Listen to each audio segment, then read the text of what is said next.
There will be no work in all government offices and no classes in public schools nationwide on Thursday, September 21.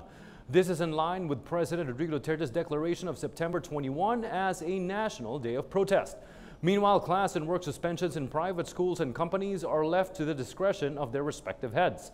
Malacanang clarified that the day is not a special non-working holiday.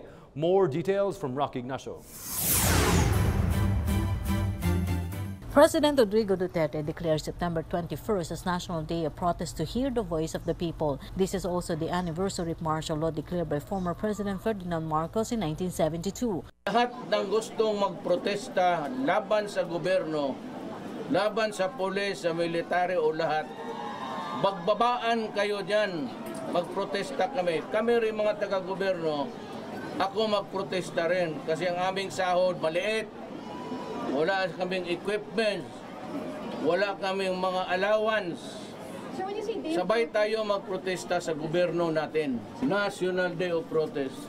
Pati media, kayo walang underpaid sa media, hindi binabayaran ng itong mga net, kuripot itong mga... So, tatanong ako, sapat ba, bakit nagsialisan yung mga, ano? Presidential spokesperson Ernesto Abella said this is an opportunity for the public to express their sentiments against the government but in a peaceful way. A day set aside for people to exercise their constitutional rights, to freedom of speech, peaceful assembly, and to seek redress for their grievances against the government, past or present. Although it is not a special non-working holiday, Malacanang will issue a memorandum circular to suspend work in government offices and classes in public schools nationwide, while suspension of work in private companies and classes in private schools is left to the discretion of their respective heads. It is not a special non-working holiday, and we expect the proclamation to be signed shortly.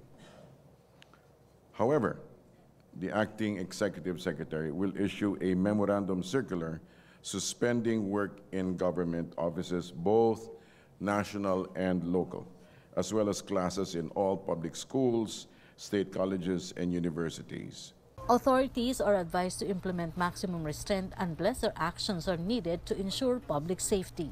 Law enforcement authorities are directed to stay away from mass actions and to exercise maximum restraint unless their intervention is necessary to maintain public order. Certain government agencies shall be required to provide standby emergency assistance near sites of protest actions. Despite political noise, the Philippines had maintained stable economic foundation according to Moody's. We do likewise acknowledge Moody's fair and balanced analysis that political risks, such as has been mentioned, do not appear to have weighed in on the strong economic fundamentals nor have derailed the government's economic reform agenda.